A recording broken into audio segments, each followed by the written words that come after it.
25 നബിമാരുടെ പേരുകൾ എവിടെയുണ്ട്? ഖുർആനിൽ വന്നു. അതിൽ വരാത്ത പേരുകൾ ഹദീസിൽ വന്നിട്ടുണ്ട്. 25 നബിമാരുടെ പേരുകൾ ഖുർആനിലുണ്ട്. ഇതിൽ 18 നബിമാരുടെ പേരുകൾ ഒരൊറ്റ സൂറത്തുൽ അൻആമിലെ 83 മുതലുള്ള 4 ആയത്തുകൾ നമുക്ക് കാണാം. 18 നബിമാരുടെ പേരുകൾ. ബാക്കി 7 പേരുടെ പേരുകൾ ഖുർആനിൽ പലയിടത്തായി കാണാം. 18 നബിമാരുടെ പേരുകൾ നിങ്ങൾ എണ്ണുക. ഞാൻ ആ ആയത്തുകൾ ഓതാം. വതിൽക ഹുജ്ജതുന എന്ന് തുടങ്ങുന്ന സൂറത്തു അൽ അൻആമിലെ 83ാമത്തെ ആയത്താണ്. വതിൽക ഹുജ്ജതുന ആതൈനാഹ ഇബ്രാഹീമ അലാ ഖൗമിഹി. നിങ്ങൾ എണ്ണുന്നില്ലേ?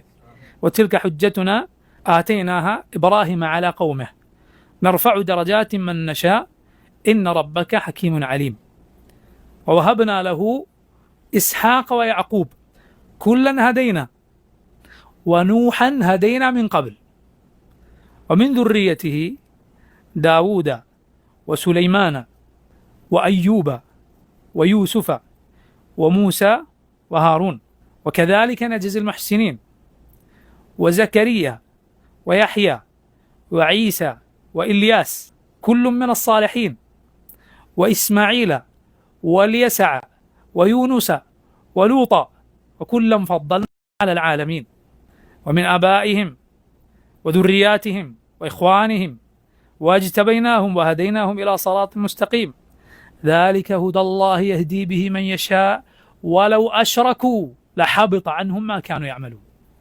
ആദ്യത്തെ നോക്കും നിങ്ങൾ 18 നബിമാരുടെ പേര് പറഞ്ഞതിന് ശേഷം അള്ളാഹു പറയുകയാണ്, അവരെങ്ങാനും അള്ളാഹുവിൽ പങ്കു ചേർത്തിരുന്നെങ്കിൽ അവരുടെ മുഴുവൻ അമലുകളും തകർന്നു പോകുമായിരുന്നു. 18 നബിമാരുടെ പേരുകൾ പറഞ്ഞതിന് ശേഷം ശിർക്കിൻ്റെ ഗൗരവം നോക്കും നിങ്ങൾ. സല്ലല്ലാഹു അലൈഹി വസല്ലം. ബാക്കി എത്ര നബിമാരുണ്ട് ഖുർആനിൽ പറഞ്ഞത്? 7 പേർ. ആരൊക്കെയാണ്?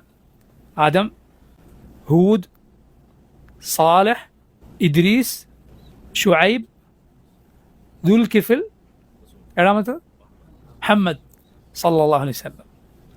ഇങ്ങനെ 25 നബിമാരുടെ പേരുകൾ ഖുർആനിൽ വന്നിട്ടുണ്ട്.